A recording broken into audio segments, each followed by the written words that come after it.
coordinadora del programa de posgrado en Geografía de la Universidad de Sergipe. Ahora Sonia les va a contar dónde queda Sergipe. Eh, También Sonia participa como miembro de investigación del Observatorio de Seguridad Alimentaria y Nutricional del Estado de Sergipe, que conforman una red de estudios en esta temática. Sonia es miembro de la Red Sergipana de Agroecología, coordina las investigaciones relacionadas con estudios sobre producción, circulación, consumo de alimentos, sistemas agroalimentarios localizados, soberanía alimentaria, seguridad alimentaria nutricional, agroecología. También Sonia trabaja en la parte de geografía cultural y enseñanza de la geografía. Para nosotros es un gusto como Universidad Nacional tener a la profesora acá discutiendo un tema tan importante que nosotros tenemos entre manos hoy, que es la seguridad alimentaria. Hoy día vemos cómo cada vez perdemos más la diversidad agrícola por la extensión de monocultivos, de commodities que finalmente colocan en mucha vulnerabilidad a las comunidades. Hoy tenemos acá, Sonia, bueno, como grupos base, el curso de Geografía Regional de Costa Rica, de los estudiantes de la Escuela de Historia, a los cuales la Escuela de Geografía tiene un curso de servicio. Y tenemos también estudiantes de Administración y Sustentabilidad de la Escuela de Administración, que digamos que generalmente nos preguntamos qué hace un geógrafo trabajando con administración. Y hoy día es muy importante la red de los vínculos para abordar los temas que tienen que ver con los territorios. En la clase hemos estado hablando tanto de seguridad alimentaria como de sustentabilidad, y entonces lo que queremos hoy es compartir algunos conceptos, la experiencia de Brasil con respecto a la producción y consumo sustentable de alimentos. Entonces, realmente es un tema que se habla poco, pero que tenemos, como ustedes como jóvenes, tenemos que empezar a hablar de estos temas desde sus disciplinas, y yo creo que se nos va a permitir, eh, digamos, fortalecer nuestras luchas por la alimentación. Entonces, para la Escuela de Ciencias Geográficas y la Universidad Nacional, es un gusto que Sonia nos acompañe. Queremos que sea un espacio bastante abierto, ¿verdad? Sonia va a tener una presentación, pero si alguno o alguna tuviera una consulta, y si no, al final vamos a hacer una ronda de comentarios, preguntas, dudas, y sobre todo pensando en, digamos, cómo abordamos estos temas desde nuestras disciplinas. Entonces, Sonia, bienvenida, y digamos, si es suyo el espacio. Muchas gracias.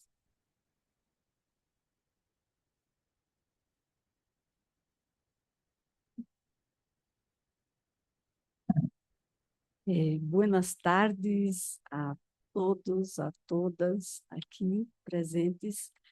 Primeiramente, quero agradecer, né, a professora Lilian pela invitação. Para mim, é um, muito gosto estar aqui, né? Terceira vez que venho a Costa Rica, e, e me encanta Costa Rica, né? Desde a primeira vez. Ah, e já tenho falado aqui em dois outros momentos anteriores, ayer e hoje pela manhã. Ah, então, se não entendem, ah, pede para que eu repita. E vou falar despacio para que entendam. Um portunholo aí, tá? Então, quero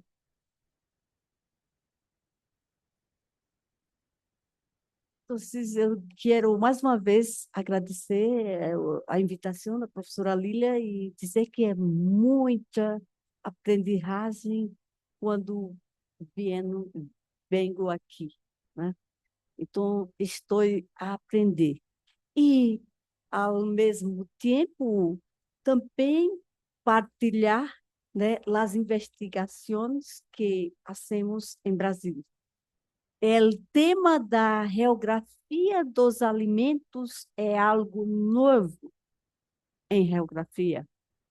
É algo mais antigo em sociologia, em antropologia, em outras áreas. Nós outros estamos abrindo caminhos. Tá? Bueno, uh, hoje nós iremos falar sobre a produção e consumo sustentável de alimentos, né? A experiência Brasil.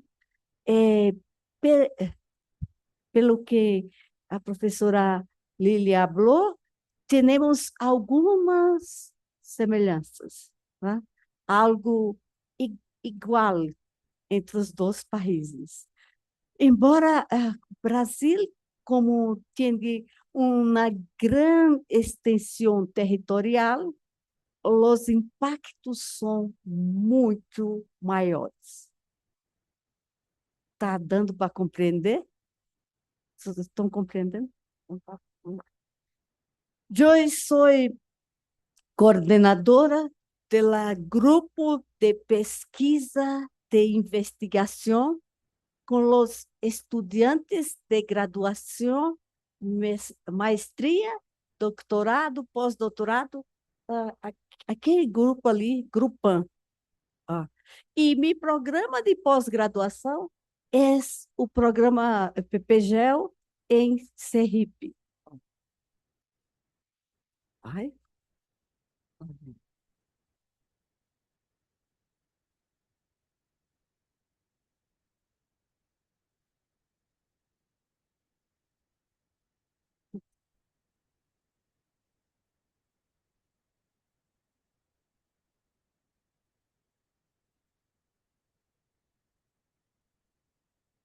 Bom,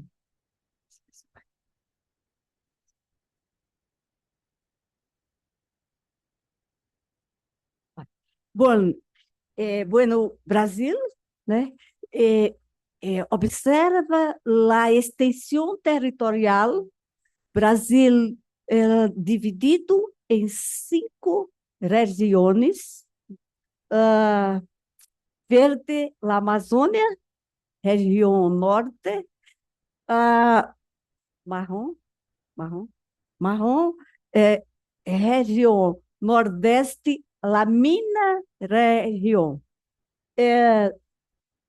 Rojo, região sudeste, onde está São Paulo, Rio de Janeiro.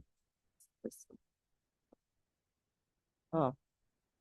São Paulo, metrópole global, e Rio de Janeiro, metrópole também. Né? Então, se eu venho do menor estado do Brasil, qual seria? Ó, esse aqui. A cidade onde eu vivo é Aracaju, a capital, que tem 600.000 habitantes. Acho que é do tamanho de São José, mais ou menos, né? Essa outra região aqui, região centro-oeste, onde está a capital federal, Brasília, e a região sul, a mais fria do Brasil. Então, se no Brasil nós temos muitos climas, muitos tipos de vegetações, muitos tipos de produção agrícola, muitos tipos de cidades, né? E muitas indústrias, concentração industrial, região sudeste. Concentração do agronegócio. Entende que é agronegócio? Agricultura em larga escala. No Brasil todo, em todo o Brasil. Então, mas a região que hoje tem mais agricultura em larga escala, direcionada para a exportação, é a região Centro-Oeste. É a região que tem menor população rural. Onde tienes agronegócio, não tem gente. Entende?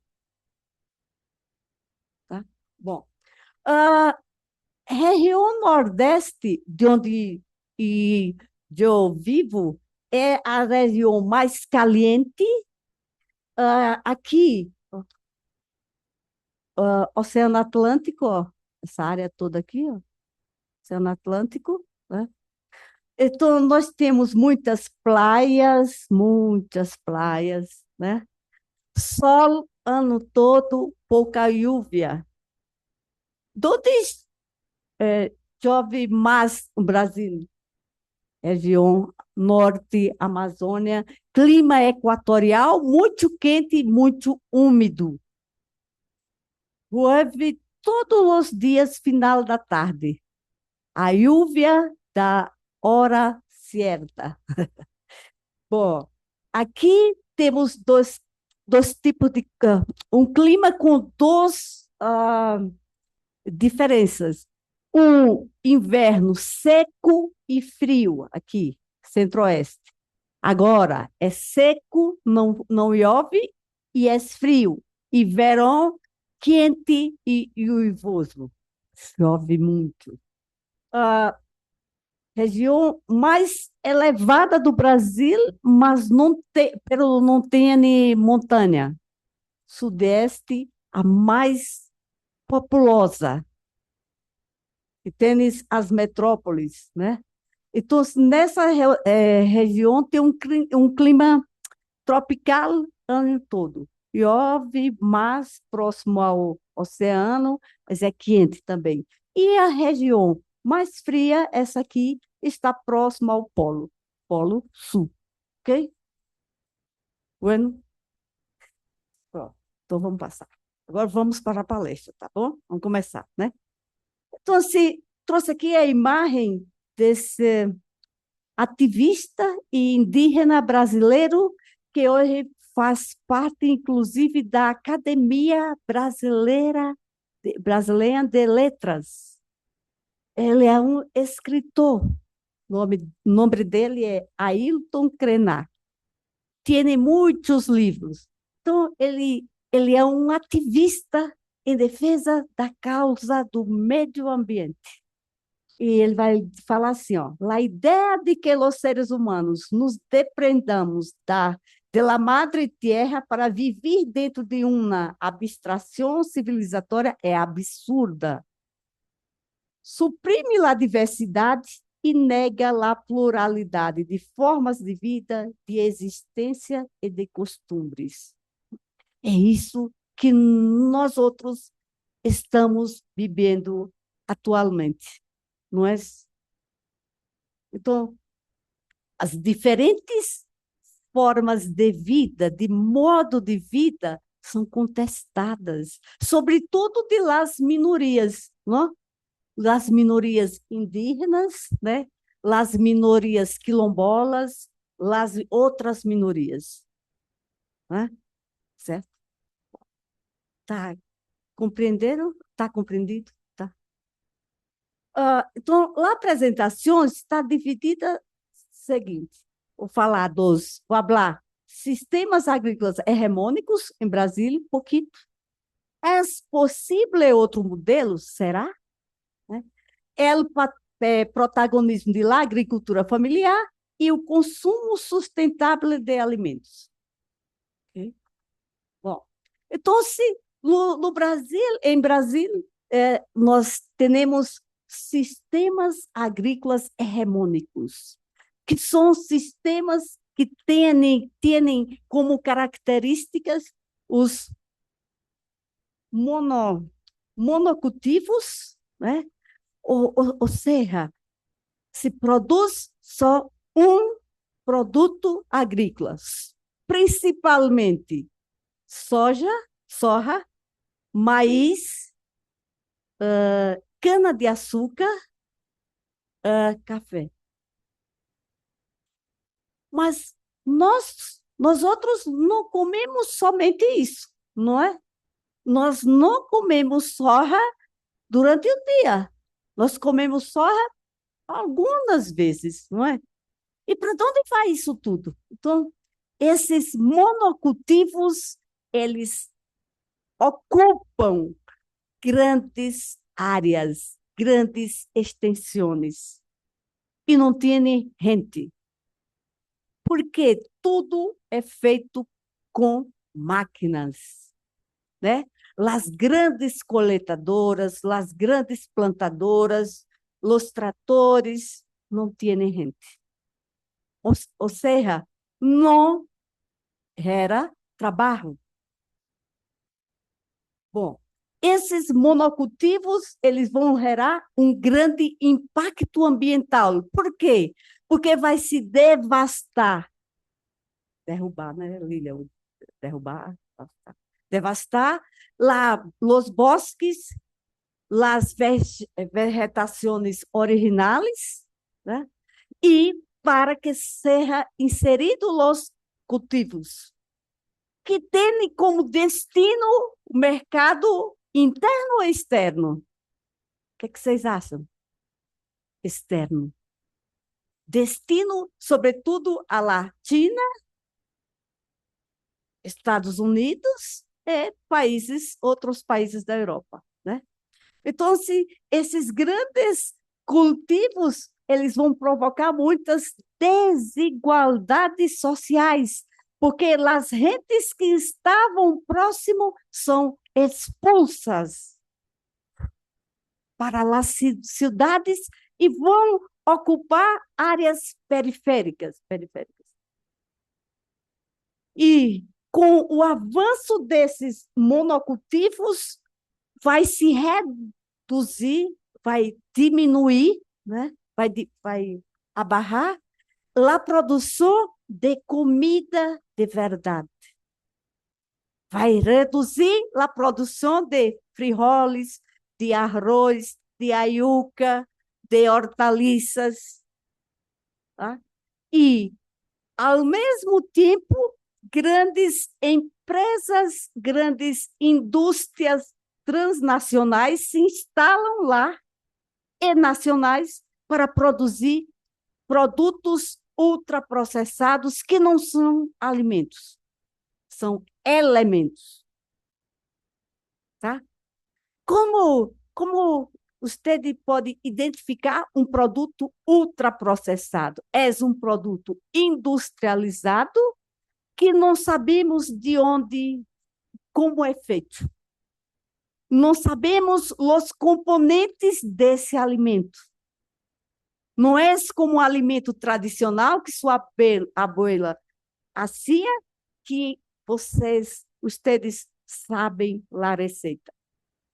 Vocês olham, miram o rótulo e não entendem nada. Nada. Então, esses são elementos ultraprocessados. E que são dominados por grandes impérios alimentares. Com a globalização, eles avançam.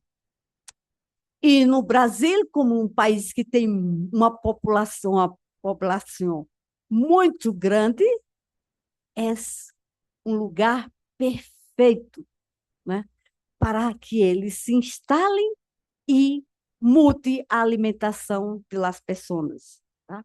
Então, se nós vamos ter padronização das dietas e uma monotonia alimentar. Em muitos lugares, as pessoas não vão mais fazer comida de verdade. Vão comprar esses alimentos produzidos por lá indústria e que não alimentam, não nutrem, são somente enchem, como é que diz? Llena la barriga. Oh, ok? Bom, vamos lá.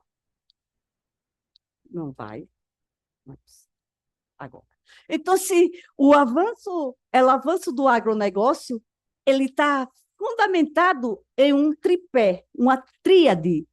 E isso, discutido por Ariovaldo Umbelino, um geógrafo brasileiro, que ele vai dizer que essa agricultura sob o capitalismo monopolista, ela vai produzir commodities, ou seja, maíz, maíz, soja, café e cana-de-açúcar são commodities destinados ao mercado externo e que são comercializados, vendidos na Bolsa de Mercadorias e Futuro. Okay? E as empresas monopolistas mundiais comandam esse mercado. Então, atualmente no Brasil, na minha região, Nordeste, antes se produzia maíz para o consumo local, com semente crioula. Aqui diz semente crioula. Sim. Semente que era guardada para o plantio no outro ano. Agora, se planta maíz com semente transgênica, tudo mecanizado e não se sabe e com muito agroquímico. Não se sabe para onde vai essa produção. Vamos ver mais na frente. Então, se o Brasil, que foi colonizado, né, entre aspas, dominado pelos portugueses e que tinha como, no início, sua economia estava vinculado à produção de cana-de-açúcar. Né? Agora, a hora volta a produzir principalmente produtos agrícolas para exportação, que não era dividendos para o país, como os produtos industrializados, tecnológicos, etc. Né? Então, se nós estamos reprimarizando a economia, tá? Isso tudo vai gerar insegurança alimentar nutricional, sobretudo a partir de los governos de direita, que cortaram os benefícios sociais e os programas sociais. Então, se a fome em la pandemia, ela acelerou no Brasil. Né? E também vai proporcionar esse avanço do agronegócio, a crise climática, escassez e insegurança hídrica. Eu tenho um aluno que estuda um estado do Nordeste, vecino a Sergipe, Bahia, uma parte da Bahia onde ele estuda há um avanço, uma expansão da produção de melão. Quem produz esse melão? Quem produz uma empresa nacional de outro estado muito grande, e essa empresa identificou que o subsolo era rico em água. O que está acontecendo? Eles utilizam irrigação, produz muito melão, exportam melão e está faltando água para as comunidades tradicionais. Então, se a escassez hídrica hoje é um problema no Brasil. E Brasil que é rico, muito rico em água. Por quê? Porque a irrigação é muito grande no agronegócio. Tá? Bom, continuando. Então, aqui é exemplo do monocultivo de maíz. Ó, como são grandes. Ó, esse gráfico aqui mostra, olha, a produção de 2003 a 2023, como ela só cresce. Tá vendo? Esse aqui era o maíz tradicional, esse diminui. Tá vendo? E aqui, ó, as sementes transgênicas, se coloca as placas, né? Aqui um drone que utiliza-se para colocar agroquímico, nós chamamos de agrotóxico, de veneno mesmo. E veja que é tudo somente maíz, maíz, maíz apinhado. Antes se produzia maíz junto com frijole, com aiuca, com verduras, melancia, com frutas, sandia, abóbora, como é abóbora? a yuca e outras coisas. Agora é só o monocultivo, ó, tá vendo? E as máquinas, olha como são grandes as máquinas para colher. Isso em pequenos municípios, em pequenos, como é que é município aqui? Cantones, cantones, bom, tá? E aqui são grandes produtores que, depois da colheita, colocam nesses sacos, mas isso é muito grande, né? E deixam guardados a maíz, esperando o aumento do preço na Bolsa de Valores. Ou seja, algo que não se imaginava, hoje, inclusive, o agricultor, muitos estão entrando nesse negócio. Porque o Estado, algumas políticas públicas vão incentivar que os agricultores também só produzam mais, principalmente no Nordeste, na região Centro-Oeste. Aqui a soja, ó, soja que no meu estado não se produz ainda, pero já existem políticas incentivando a produção de soja em algumas áreas do meu estado, minha província. Tá? Então, assim, ó, somente um cultivo e a colheita com aquelas grandes máquinas, né? E, ó, de 1975, a área da soja, essa verde, e a produção de soja. Olha como ela aumentou até 2023 e continua aumentando. Tá? Tá claro? Então, esses são os dois maiores monocultivos no Brasil. Né? E aí, nós vamos ter o domínio dos impérios alimentares. Essa é uma discussão de um sociólogo holandês, John Ploeg, que vai discutir essas grandes empresas que dominam a produção de produtos industrializados destinados à alimentação humana, que não mais não são alimentos. Então, se a gente vai ter em pequenos cantões, pequeninitos cantões, uh, tendas, uh, roda, né, que vendem esses produtos. Ó, esse modelo aqui americano, né, de como é que chama isso aí? Aquelas caixas de cereal matinal. Né? Então, só, e aqui a margarina, etc. Né? E aqui os embutidos que em algumas regiões no Brasil não se consumia. Agora se consome em todo o Brasil. E por que aconteceu isso? Porque as indústrias alimentícias, inclusive uma brasileira, que é uma das maiores exportadoras de carne, de ganado, de porco e de cerdo no mundo, né? A JBS, ela fez isso, muitas propagandas, muito marketing, muita publicidade e lá a população, sobretudo aquelas que têm menor poder aquisitivo, vão comprar, porque é mais barato. Né? Entretanto, o que nós teremos, e aí vai ter o domínio de produtos ultraprocessados dos espaços urbanos e rurais. E há uma mudança nos hábitos alimentares, um câmbio nos hábitos alimentares.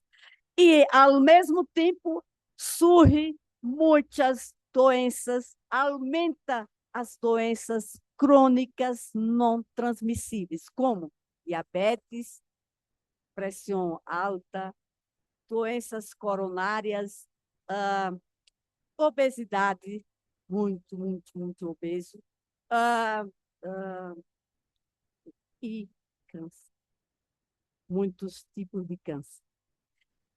Em, cantões que têm muita produção del agronegócio, muito monocultivo, está cada vez mais aumentando o número de câncer na população.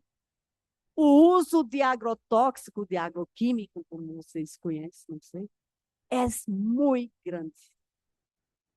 E o consumo desses produtos modificados está gerando muitos problemas na saúde. E, governo, o que o Estado faz? O Estado não faz muita coisa, porque as corporações transnacionais financiam as campanhas políticas de los deputados, de los senadores e pesquisas em alguns ramos da ciência.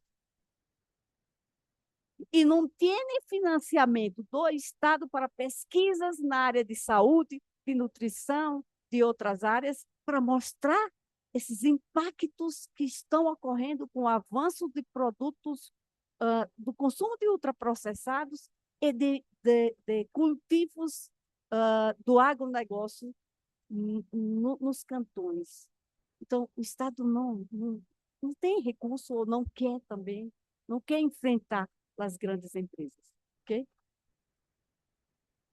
Está claro até aí?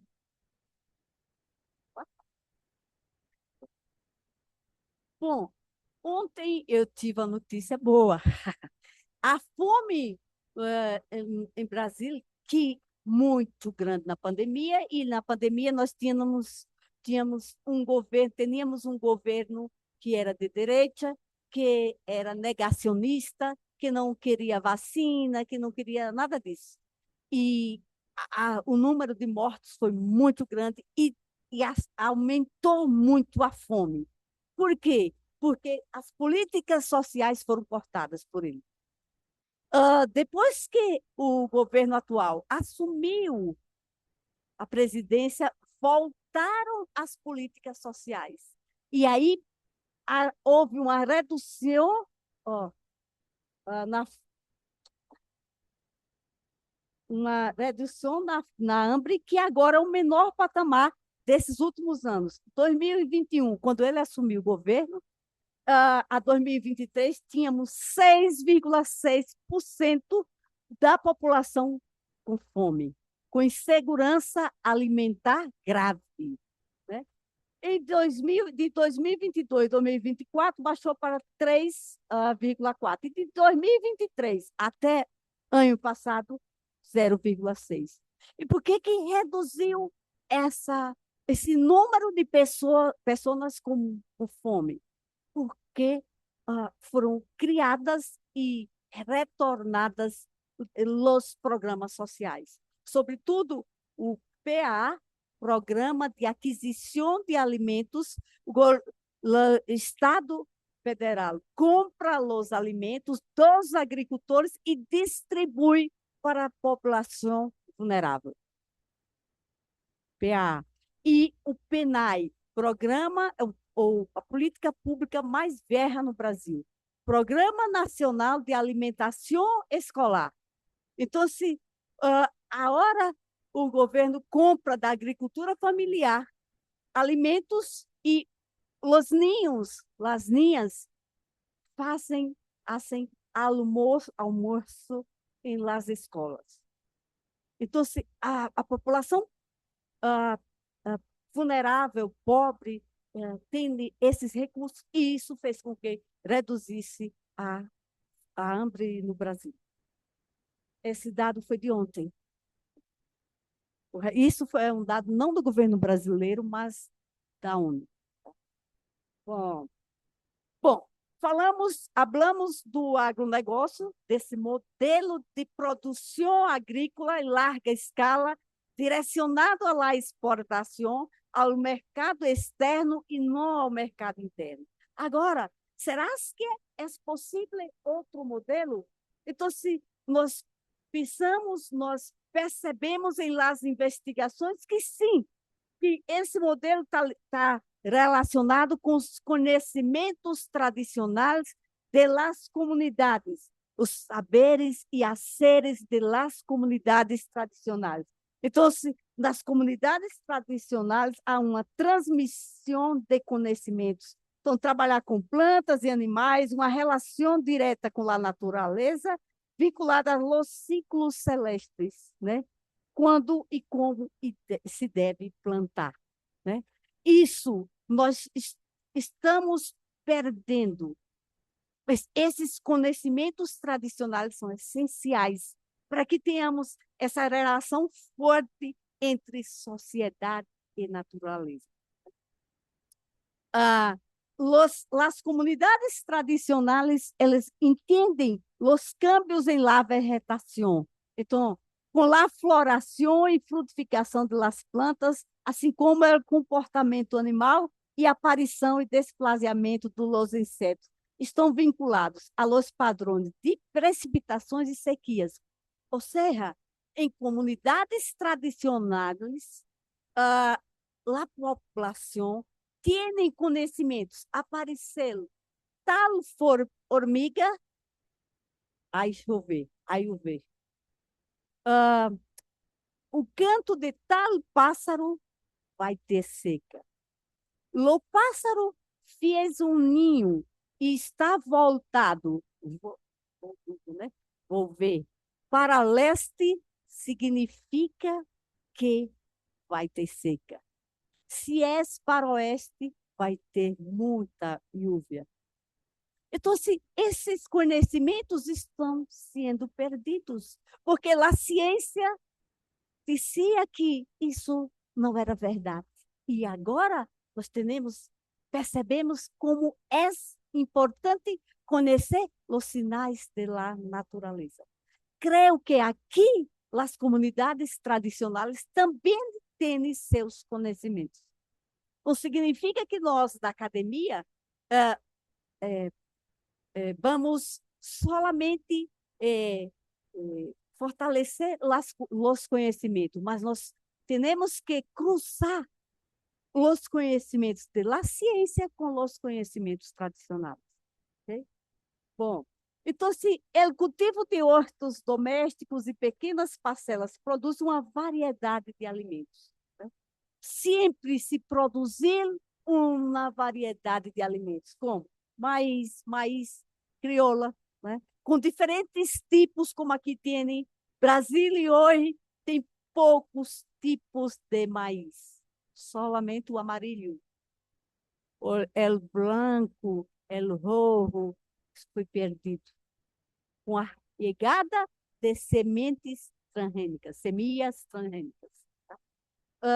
Então, se nos hortos domésticos e pequenas parcelas de terra da agricultura familiar, nós teríamos uma variedade de alimentos, como maíz, frijoles, arroz, yuca, calabaza, pepino de las Antillas, que congoposto, mani, plátano, sandia, né? Isso tudo em espaços reduzidos.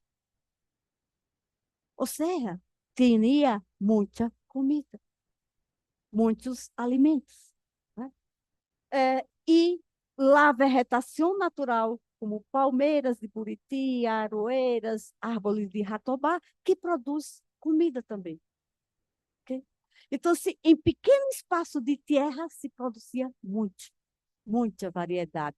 Hoje, nós percebemos em largas áreas de terra se produz uma coisa.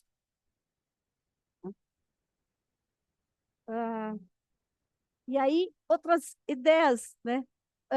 Muitos grupos defendem, né, a adoção de dietas ricas de alimentos de origem vegetal para contribuir com a redução do consumo de carne e outros produtos de origem animal. Por que hoje, no Brasil, há um movimento contra o consumo de carne de ganado? Porque em La Amazônia, está sendo devastada para introdução de pastagem para alimentação de ganado. Okay? Então, há um movimento contrário ao consumo de carne de ganado em Brasil. Então, precisamos fomentar uma alimentação saudável de acordo com os princípios das guias alimentares para a população brasileira. Não sei se aqui tem, mas em Brasil se construir um guia alimentar onde se discute quais são os alimentos bons para a saúde. E o Congresso Nacional quer acabar com esse guia, porque ele vai mostrar que não se pode consumir os produtos embutidos, os produtos industrializados, os produtos ultraprocessados. E isso vai de encontro com quem? Com as grandes empresas. Né? Promover um sistema alimentar justo, baseado em agricultura familiar, os ingressos rurais, preços baixos para os consumidores e fomento de programas alimentares nacionais, como a lei sobre o PA, Programa de Aquisição de Alimentos. O governo adquire os alimentos dos agricultores e distribui para a população vulnerável. E promover um sistema alimentar baseado em la agroecologia, la preservação de la biodiversidade e la desflorestação zero. Por quê? Porque em Brasil, e sobretudo no governo passado, o desflorestamento era cada vez mais acentuado. Okay? Bom, então, sim, nós estamos falando de paradigmas contra-hegemônicos. A gente falou primeiro dos sistemas alimentares hegemônicos. Agora, estamos falando sobre paradigmas contra-hegemônicos. Isso são resistências. É possível essas resistências? E nós percebemos que é possível, sim, em pequenas comunidades, nós vamos encontrar essas resistências. Então, nessas pequenas comunidades, vamos encontrar uma relação que, na geografia, nós estudamos muito: homem-natureza, homem-mulher, natureza, sociedade-natureza, sociedade-natureza, né? Em brincada, onde a sociedade, os homens e mulheres vão respeitar a natureza. Então, nessas comunidades, predomina a agroecologia. Saberes de comunidades tradicionais, como conhecimento experiencial, é comum nas comunidades quilombolas. Aqui é um banco de semilhas, que foi criado por essa senhora em uma comunidade quilombola, porque ela pensa na perda cada vez maior das sementes no Brasil. E nas comunidades onde a igreja trabalha com teologia da libertação, elas são chamadas de utopias concretas. Tá? Então, e esse paradigma contra-hegemônico, ele está fortalecendo os movimentos sociais cada vez mais. Os movimentos sociais no Brasil estão cada vez mais fortes. Aqui é um exemplo de uma comunidade quilombola, maior comunidade quilombola do Brasil, que fica localizado no estado onde domina o agronegócio. Imaginem vocês a luta dessa comunidade diante de um governo estadual, governo da província, que é o maior representante do agronegócio. Então, assim, eles fazem de tudo para tentar entrar nessa comunidade. Eles conservam a natureza, a área natural é 83%, eles usam somente 16%, 17%, fazem as chamadas roça de topo. Não sei se aqui como é que é a roça, mas talvez como é que vocês chamam de roça?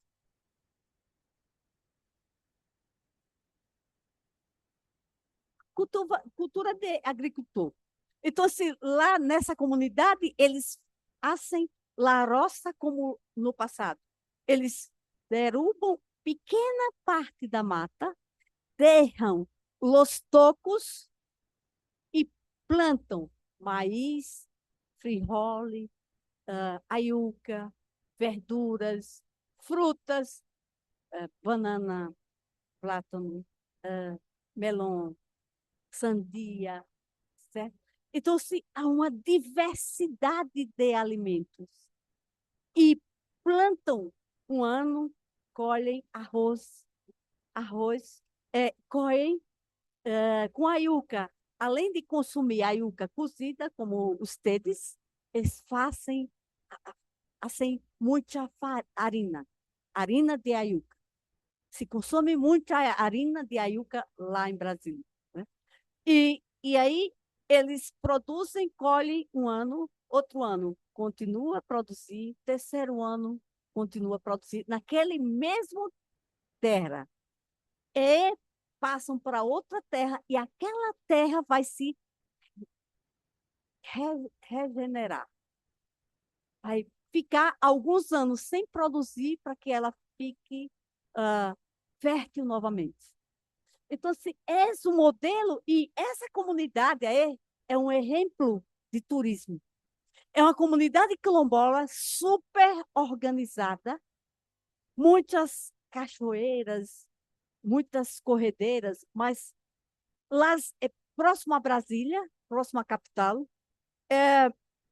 Quem visita lá, nós visitantes, quando entramos, temos que pagar uma taxa. Uma taxa.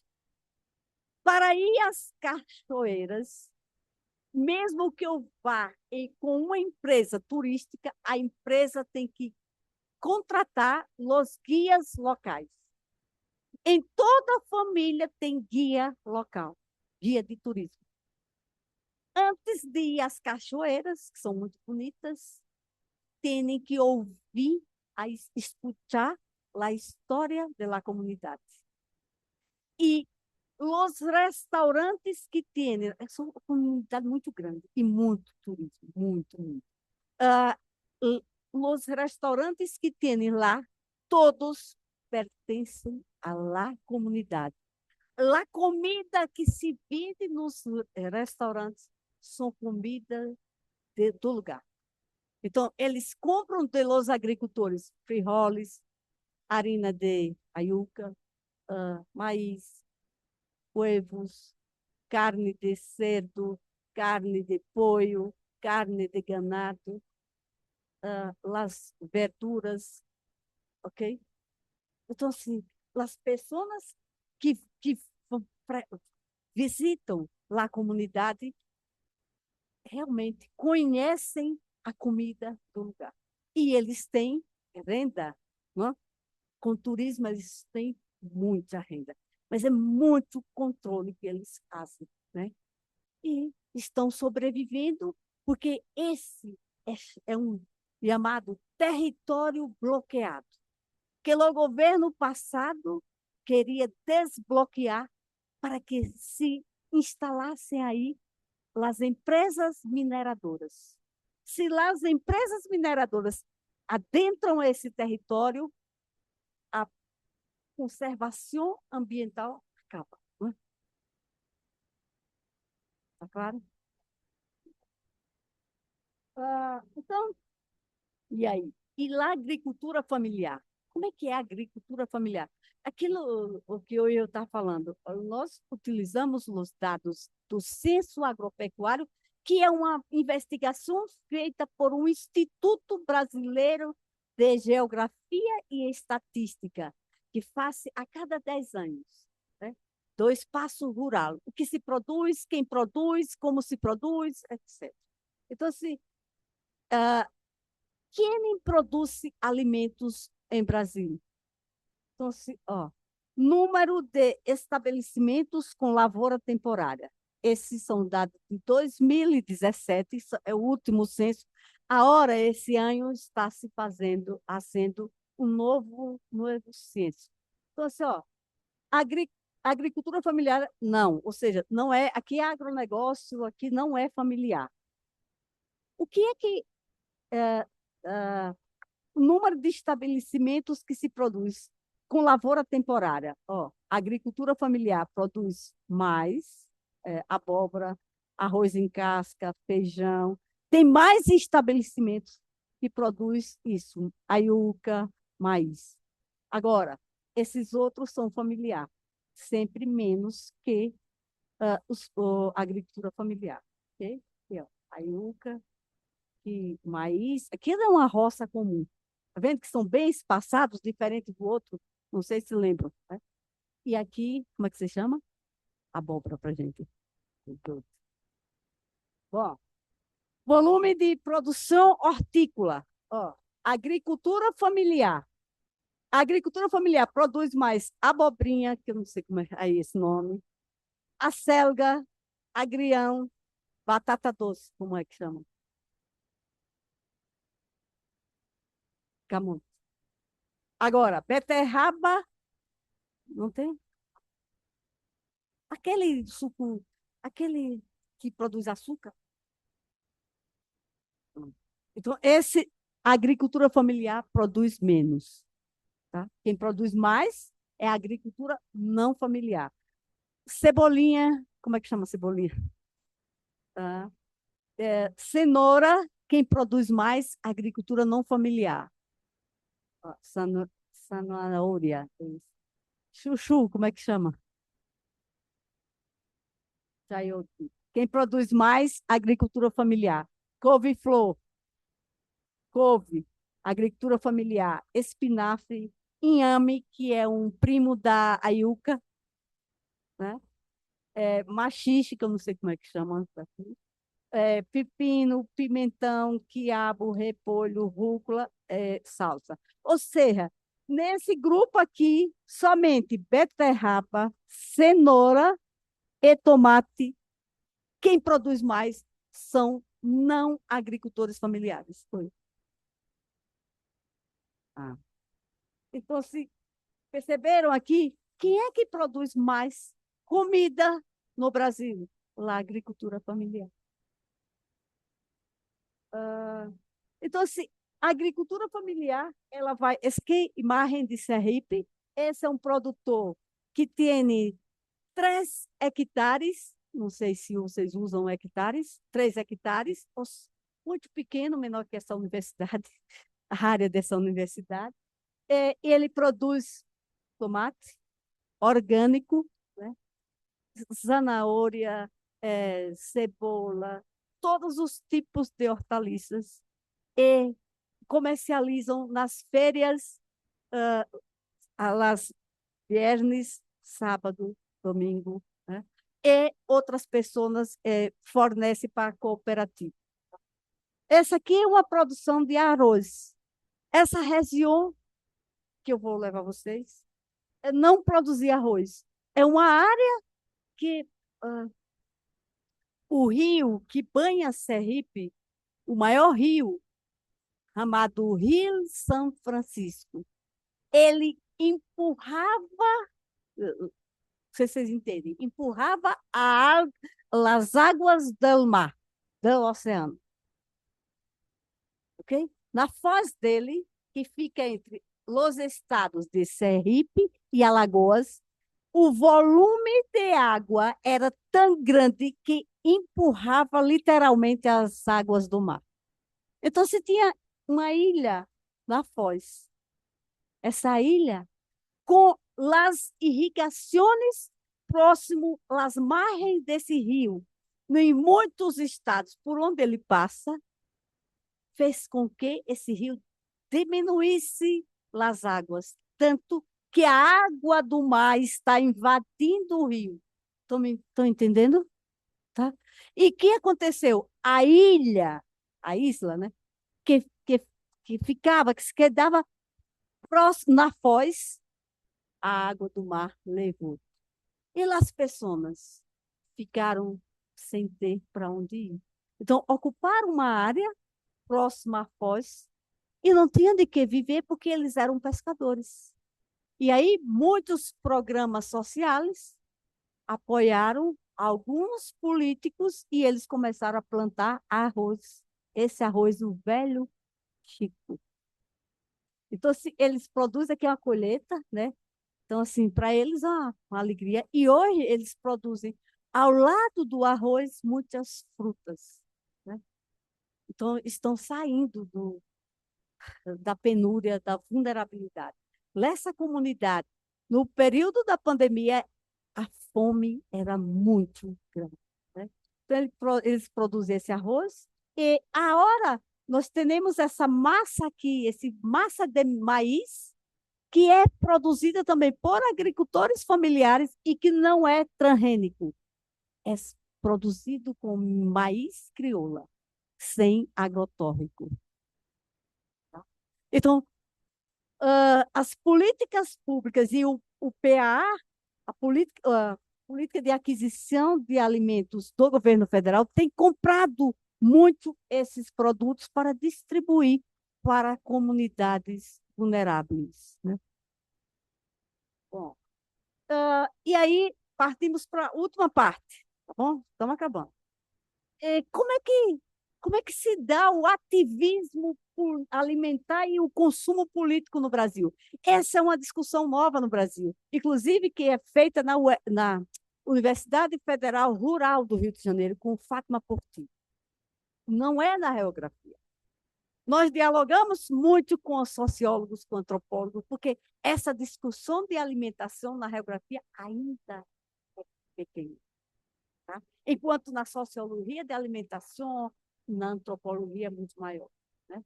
Então, assim, há uma politização da alimentação. Né?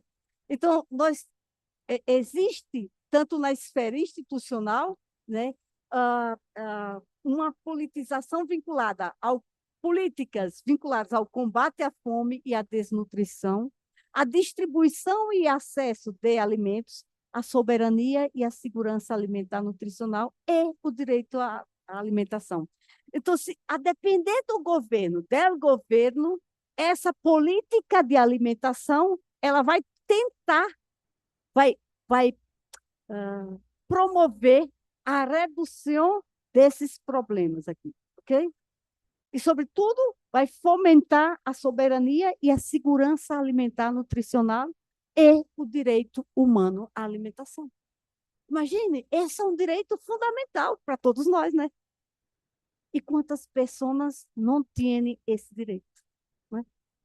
Bom, uma outra discussão é essa aqui, ó, relocalização. Inclusive, nos Estados Unidos, tem um jornalista chamado Michael Pollan, que escreveu vários livros, Dilema do Onívoro, né? Vários, que vai falar sobre o modelo americano de produção. E o que ele escreve sobre o modelo americano de produção de maíz é o que nós estamos vendo em Brasília. O maíz que é utilizada principalmente agora para alimentar animais, para alimentar ganado. Ganado sempre foi criado a pasto, solto, que quanto mais ele caminha, mais forte fica, né? Agora, a gente compra carne de ganado e a carne é flácida.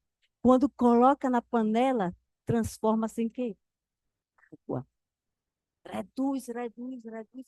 Porque muitos desses animais, antes do abate, são levados para estábulos e alimentados com mais, para ganhar peso rápido. Só que a carne não é igual à carne de animal criado a pasto, solto. Ok? Bom, então, na política, nessa politização da alimentação, há uma discussão, e Michael Pollan vai fazer muito sobre a relocalização, ou seja, valorizar a origem dos alimentos. Quanto mais próximo eu adquirir os alimentos, melhor. Por quê? Porque quanto mais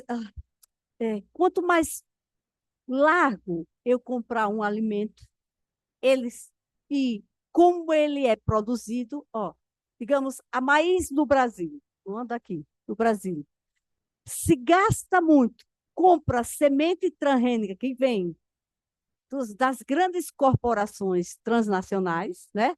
Ó, se paga, né, em dólar essas sementes. É, esse é uma coisa.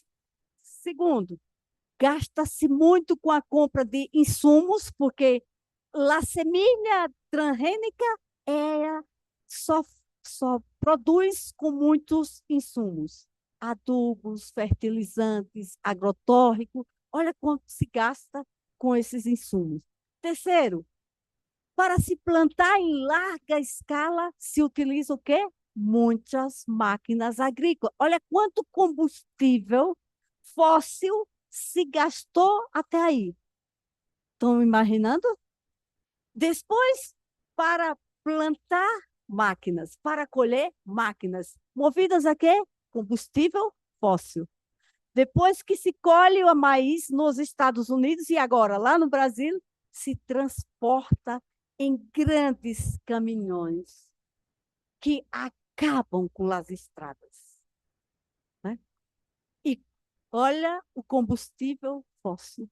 Então, se é uma cadeia, os impactos ambientais são muito, além da devastação, da desflorestação, o que se gasta com combustível fóssil. Por isso que nós vamos discutir e pensar na valorização da relocalização. Comprar sempre a quilômetro zero. Ah, eu não vou comprar a quilômetro zero, porque eu vivo em uma capital, tem poucos alimentos, não é? Mas, pero eu fui à la feria todos os sábados e compro de los agricultores do meu estado. Ah, compro outras coisas de fora? Sim, porque falta, né? Mas o que eu puder comprar daqui, eu compro aqui. Me entenderam? Então, essa é uma discussão de relocalização. De relocalização. Então, devemos valorizar a qualidade, a origem, onde são produzidos os alimentos, né? Comércio justo, alimentos agroecológicos, locais, artesanais, da agricultura familiar, né? E pensar, ler o Guia Alimentar da População Brasileira. Então, hoje, há uma politização da comida e do comer. Há muita discussão de questões éticas e estéticas. Tem uma autora também da UFRJ, viu, lá do Rio de Janeiro, que ela vai discutir assim, ó, no passado, e vocês vão lembrar, sobretudo os mais, tem uma idadezinha um pouquinho maior, né, vão dizer, ó, no passado, na mesa, em la cena, né, à noite, a família se reunia e existia uma paz.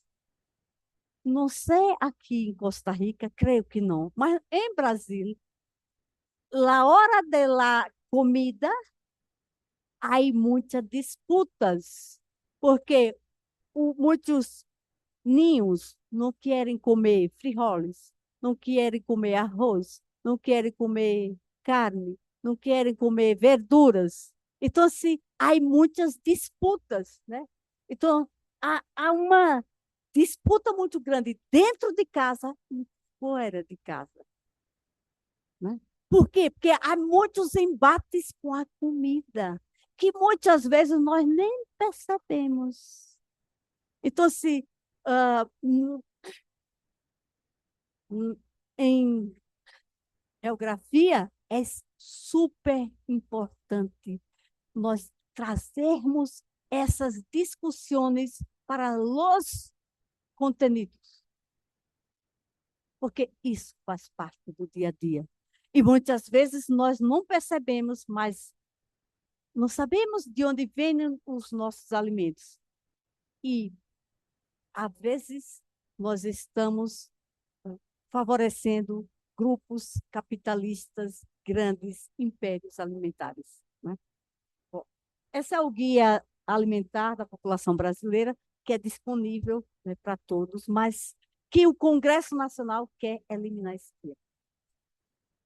Bom, então, há um ativismo alimentar no Brasil. Então, quais são as características? Ó, nós temos ativistas sociais e ambientais centrados na agroecologia e outras formas de produção alternativa e sustentável. Ou seja, há muitos movimentos que defendem a agroecologia, né? A permacultura, a agrofloresta, vários tipos, mas que respeitem o meio ambiente. Então, há muito, muito, muito movimento no Brasil. Ah, existe outro grupo, que é o consumidor e suas organizações, que são grupos em defesa de consumidores, cooperativas e grupos de compra coletiva. Inclusive, eu vi que aqui em Costa Rica tem. Então, são consumidores que se reúnem.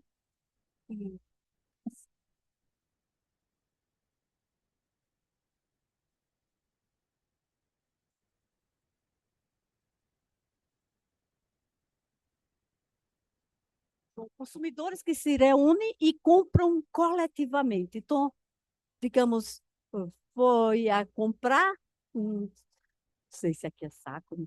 ah, uma grande quantidade de frijoles e vou dividir entre várias famílias. Ok? Pois é, né? Bom, e o Brasil há um movimento muito grande de chefes de cozinha, cozinheiros famosos, que têm muitos programas de televisão. Então, estes chefes de cozinha, alguns, essa chefe aqui, ó, chamada Rita Lobo, ela tem muitos programas, inclusive no YouTube e tal, muitos, muitos seguidores, e ela defende a comida de verdade. E ah, ela faz assim receitas rápidas, mas com alimentos de verdade, tá? E ela utiliza os dados das pesquisas feitas na USP, que é a maior e mais famosa universidade de São Paulo, aqui, no Brasil, que é em São Paulo, tá? Bom, então há um movimento muito grande dos chefes de cozinha e o movimentos sociais como MST, MPA, MCP, vários movimentos de trabalhadores rurais que também defendem, que fazem o ativismo alimentar. Então, as estratégias de políticas de ativistas alimentares, elas estão pautadas na fome, carência nutricional, sobrepeso e obesidade. Por quê? Em Brasil, agora diminuindo a fome, mas há uma carência nutricional que vai reverberar em sobrepeso e obesidade, em aumento e, sobretudo, pelo consumo de produtos ultraprocessados. Bom, e aí, nas estratégias políticas do ativismo alimentar, eles fazem boicote, que é boicote? É não comprar produtos que tenham uma relação negativa. Tipo, na década de 1970, houve um movimento no Brasil para não comprar leite da Nestlé, porque a Nestlé fazia uma campanha contra a amamentação, ok? Ah, e, ao mesmo tempo, há um boicote, que é um consumo político que privilegia produtos, produtores e minorias, né? Então, ah, no boicote, nós vamos comprar mais produtos que têm relação com produtos agroecológicos, produzidos pelos movimentos sociais, entendeu? Então, isso é um consumo político. Tá? E aí existem muitas ações discursivas e comunicativas, né? Protestos, manifestações públicas, né? Sempre em defesa da alimentação, da comida de verdade e ou contra a alimentação. E essas ações discursivas, inclusive a nível mundial, o maior movimento mundial, creio que vocês conhecem, é o movimento do slow food, que é contrário ao fast food, né, na Itália. E essas políticas de estilo de vida que vai implicar câmbios profundos, sobretudo o veganismo. Então, cresce os jovens brasileiros que defendem, estão adotando política de veganismo. Então, ativismo político dos movimentos sociais, atualmente tem no Brasil, o MST, o Movimento dos Trabalhadores Rurais Sem Terra, eles construíram armazéns do campo, onde vendem, além de produtos agrícolas, alguns produtos feitos pela agroindústria familiar, né? E aí, em frente a esses armazéns do campo, sempre tem feira.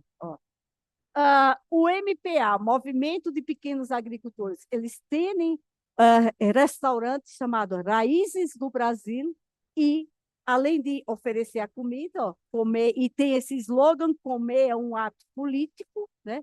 É um ato político. Se nós consumimos produtos de lá, agricultura familiar, defendemos lá a agricultura familiar, nós estamos exercendo um ato político, né?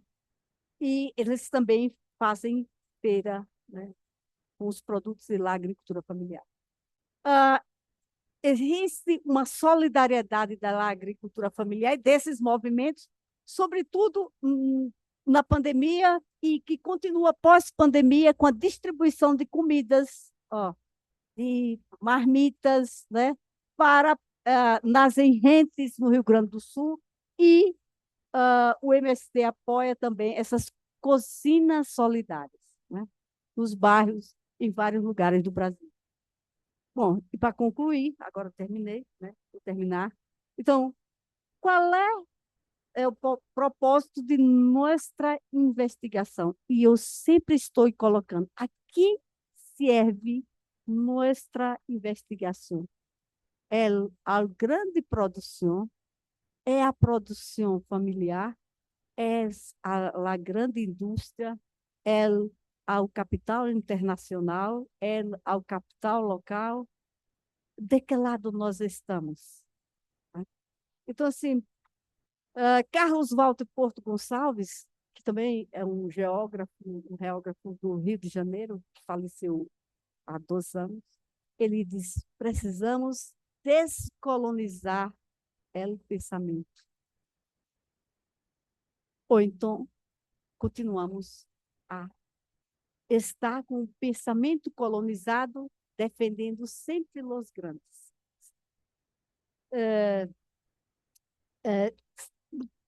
Devemos superar a narrativa totalizante hegemônica que sustenta o agronegócio. Qual é essa narrativa? Que agronegócio produz alimento, produz comida. Não é verdade.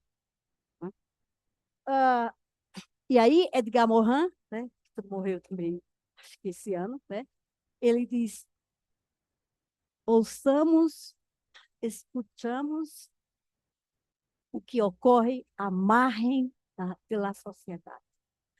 À margem da sociedade, nós vamos ter muitos conhecimentos que estão sendo perdidos, né?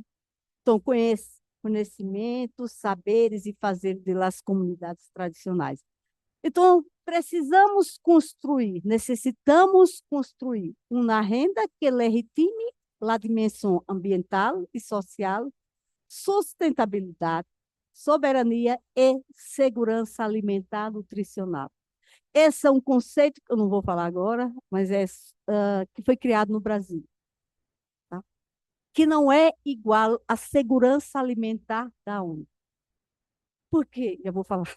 Segurança alimentar na ONU significa você alimentar, independente de como se produz. Então, que alimentar as pessoas de qualquer forma.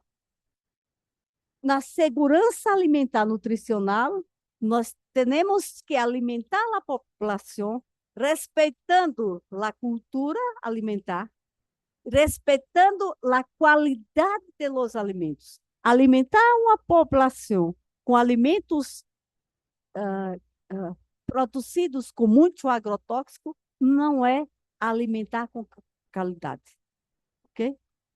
Bom, então, para finalizar, nós necessitamos, isto é o que eu penso, valorizar as resistências, valorizar os movimentos emancipatórios, valorizar a agroecologia e valorizar a vida. É isso. Muitas graças por tua atenção. Falei mais.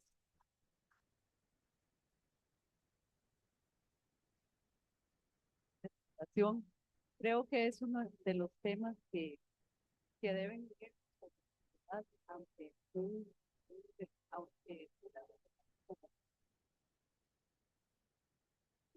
donde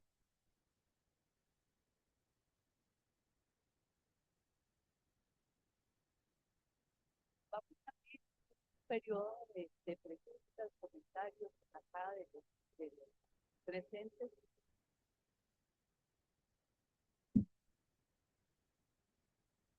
Exacto.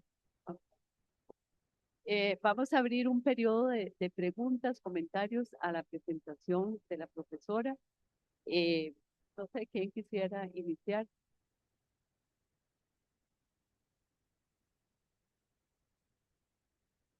Buenas. Me gustaría saber cómo se pueden presentar estas soluciones, porque ya vemos que parte de la solución y de cómo superar ese problema es desde la base de la educación, ¿verdad? Entonces, ¿cómo podríamos presentarle esto para que allá en Brasil, ¿verdad? Eh, ya sea bajo el educativo, cómo podemos hacer que estos jóvenes crezcan ya eh, sabiendo cómo de hacer las cosas de mejor manera, ¿verdad? Entonces, sería.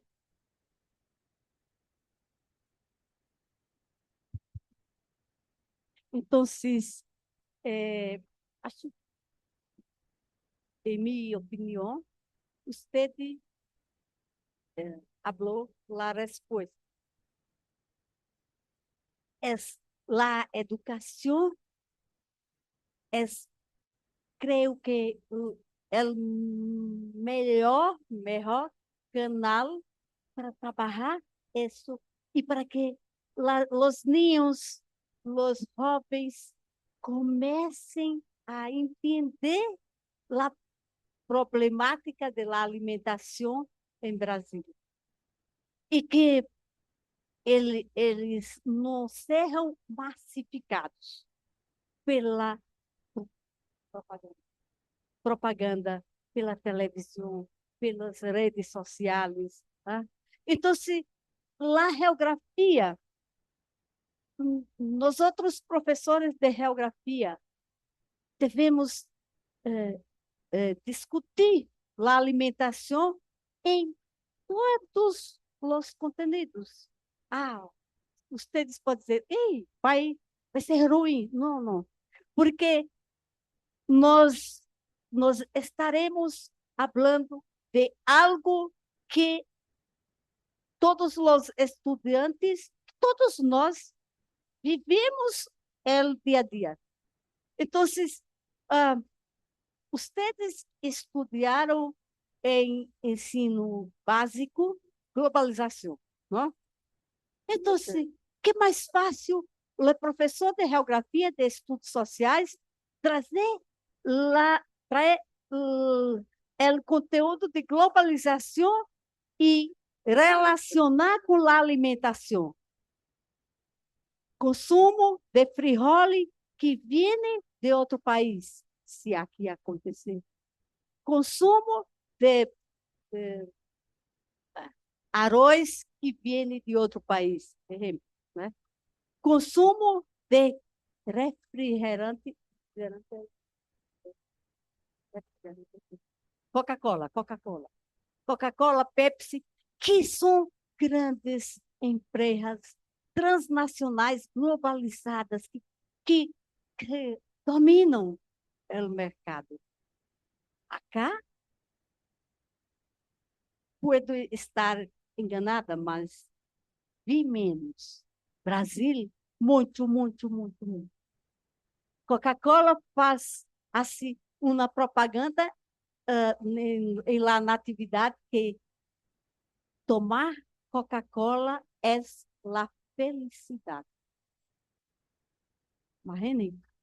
Então, assim, entendeu? Trazer isso, mostrar que a agricultura familiar produz alimentos. Os livros didáticos da escola básica, mostram muitas vezes o papel do agronegócio.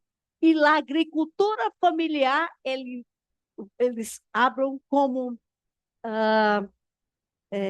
agricultura de subsistência, ou seja, produz só para comer. Não, não, não.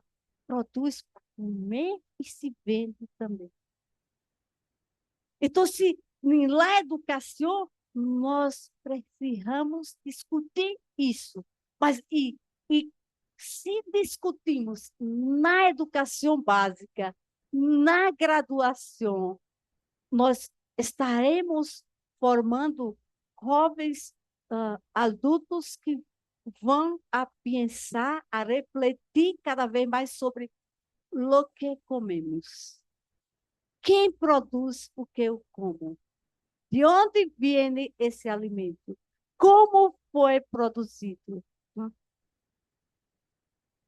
Então, e aí, se nós refletirmos sobre isso, eu não vou a votar em um deputado que é financiado sua campanha pelas grandes indústrias que querem acabar com o guia alimentar, que defendem o fim das leis que proíbem os agrotóxicos, os agroquímicos aqui falando, tá? Então, assim, no Brasil, é o maior consumidor de agroquímico do mundo. Agroquímico que é proibido na França, que é proibido na Alemanha, que é proibido em outros países na Europa e nos Estados Unidos, o Brasil não se consome. Por quê? Porque as leis são flexíveis.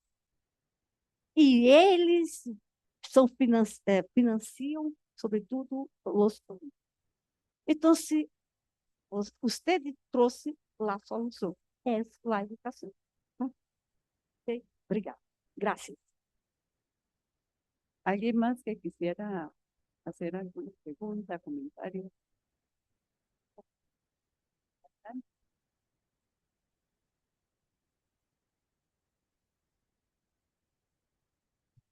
Eh, Buenas tardes.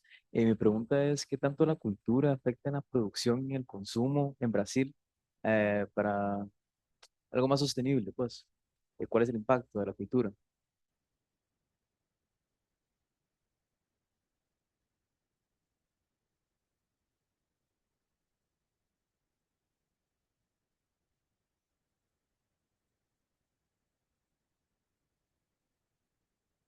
Da cultura, né? Então, a cultura alimentar,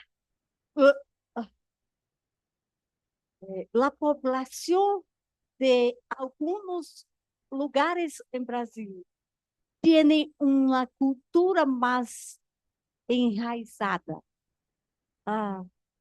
forte, forte. Então, nesses lugares não se cambia tanto a cultura alimentar, tá?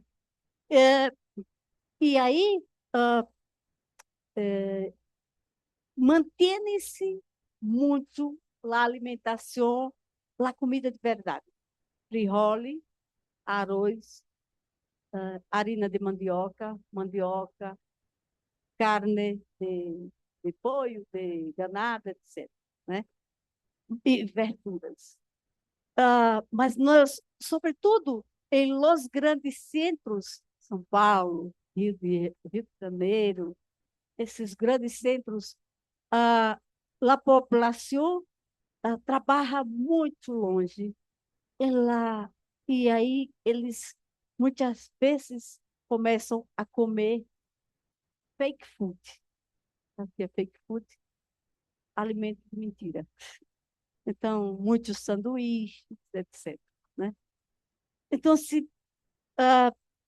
às vezes, jovens como vocês comem sanduíche, mas eles defendem a comida de verdade.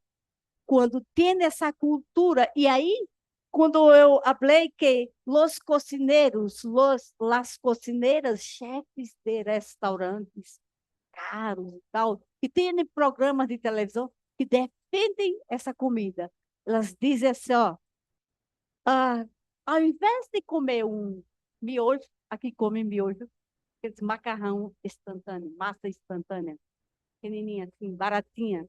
Aquilo é muito barato no Brasil. Aí elas dizem, não compra aquilo, porque imagine que mentira. Diz assim, miojo com sabor de churrasco.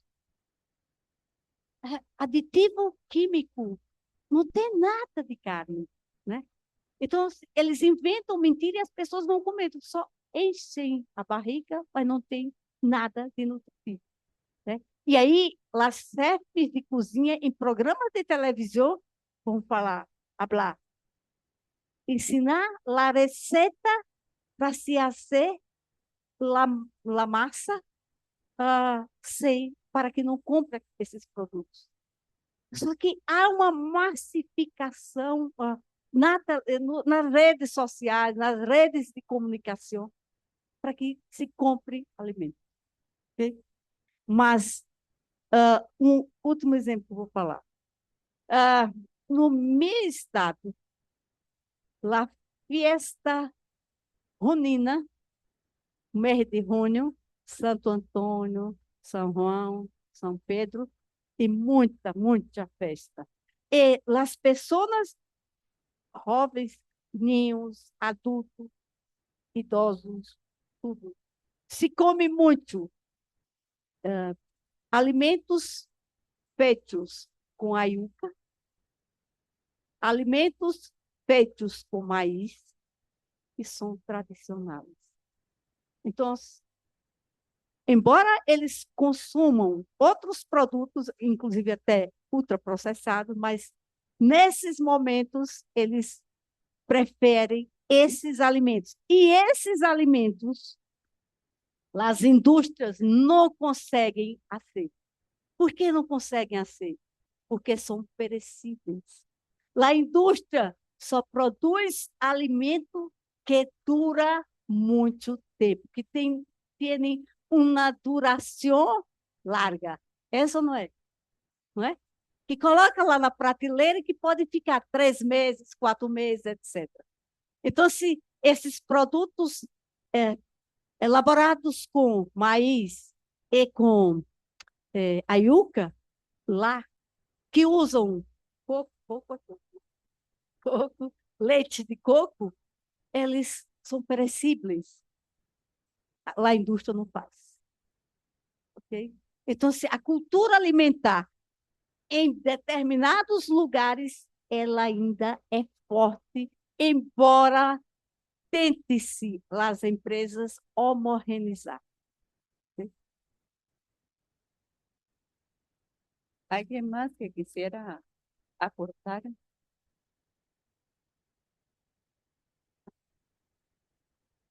La felicito por la presentación. Definitivamente creo que ha dejado una semillita aquí con el estudiantado. Yo no los conozco, me parece que son muy jóvenes, pero espero que ellos hayan tomado algunos conceptos de los que usted dijo, como por ejemplo eh, la descolonización del pensamiento. Tenemos que descolonizarnos, chicos, ¿verdad? Despertémonos, porque nosotros vamos a una deriva autoritaria, ¿verdad? Parecida a lo que ustedes vivieron con Bolsonaro. Tenemos un presidente, ya por segundo, un gobierno por segunda vez que no ha apostado por los agricultores, los frijoleros tienen que ver qué hacen con el frijol, se apostó por una ruta del arroz que nunca llegó, estamos viviendo como los mismos efectos, vemos cómo las piñeras van avanzando y van avanzando y van tomando territorios que antes era de campesinos, que tienen que terminar vendiendo y ahí se va acabando la soberanía alimentaria. Entonces esos procesos uno los va viendo conforme va las giras, entonces yo espero que ellos, ¿verdad?, empiecen a ver esto, que es sumamente importante. Y me gustó mucho también el tema de que comer es un acto político, chicos, ¿verdad? Desde el momento en que elegimos un alimento, yo los veo en la soda ahí comiendo cosas a veces que no son alimentos, ¿saben cómo se llama? También se llaman sustancias comestibles, Elementos elementos comestíveis comestibles que que no. tem francês que vai fazer uma alusão Ujú. a esses elementos que não são alimentos, a objetos comestíveis não identificados. Faz uma alusão a objetos voadores não identificados. Entende? Sí. Então, são objetos, e o outro, um espanhol, ele vai falar, Jesus Contreras, ele vai falar que é fake food, alimentos de mentira. Exactamente. No, entonces me sentí muy identificada porque es una realidad que también nosotros estamos ya viviendo y que tenemos que regresar a los alimentos del pasado también, que a veces yo los veo en la soda, que desprecian el picadillo de ayote, esto, pero si usted come un picadillo de ayote está ayudando a un agricultor, si comes algunos frijoles también, comer picadillos, volver, ¿verdad? Eso es también ayudarle a los que van a la feria del agricultor, si empezamos a cambiar otra vez, hay que rebobinar el cerebro y volver, pero esto me encanta para que los jóvenes hoy, digamos, hayan tomado algunas ideas y algunos conceptos que trajiste. Muchas gracias. Muitas graças também. Então, se Michael Pollan é um jornalista americano, estadunidense, americano somos todos nós, né? Estadunidense. E ele diz: a melhor comida é a comida de nossa abuela. Por quê? Porque a comida de nossa abuela, vocês perguntam como se hace, ela fala, ela habla la receta. E vocês sabem tudo que ela vai falando. Vocês conhecem. Enquanto que os fake foods, alimentos de mentira ou elementos, podemos ver lá os ingredientes, mas muitos não entendemos. E vocês percebam que a quantidade de sal, né? De açúcar, de gordura é altíssimo. Leite é o que menos tem. Por exemplo, no leite condensado. ¿No? Okay. Bueno, antes de que se nos vayan todos, agradecerle a Sonia. Tenemos dos cositas. Bueno, vamos a entregar un certificado acá, tal vez Francisco y Pepsi, director y subdirectora de la Escuela de Ciencias Geográficas. Nosotros hoy nos queda una gran reflexión. Por un lado, somos uno de los países más dependientes de los alimentos básicos, pero por otro lado, tenemos una gran cantidad de agricultores y agricultoras. Cuando vamos a las comunidades rurales nos damos cuenta de lo que se produce aún en Costa Rica y que nosotros tenemos que valorizar y consumir. Cuando vamos al supermercado, cuando vamos, tenemos que fijarnos de dónde vienen los productos. El otro día, yo viajo a Pérez porque mi familia vive allá y me dio mucha lástima 6 kilos de papa en 2.000 colones. Ustedes pueden imaginar eso para los agricultores. ¿Y por qué? Porque la papa nos está llegando a granel de Perú, exenta de impuestos, no hay controles fitosanitarios, se eliminaron los aranceles y nosotros eso está afectando la producción nacional. Entonces, cuando consumamos alimentos tenemos que fijarnos de dónde son, como la profesora señalaba, el origen del territorio de dónde vienen esos alimentos. Y detrás de los territorios hay productores, hay toda una red de familias que viven de eso. Entonces, no, muchísimas gracias a Sonia por la excelente presentación. Acá, don Francisco, que son directores.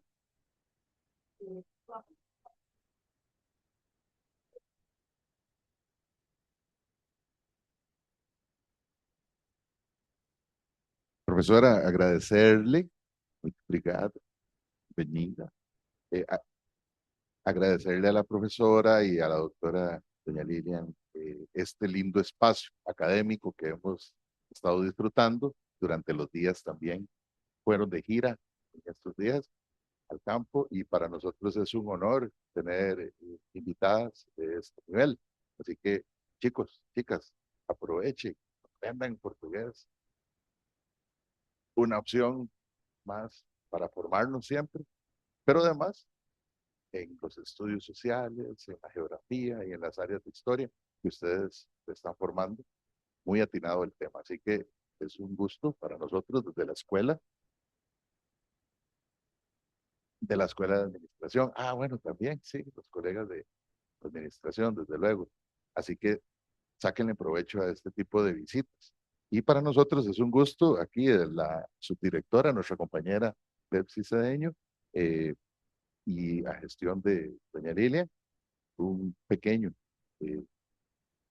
certificado por el aporte que usted nos tiene.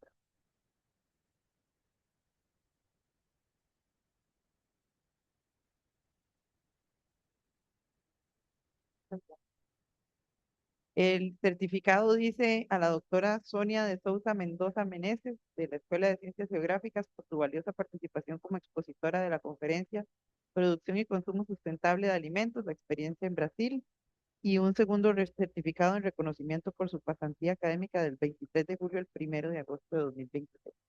Muchas gracias.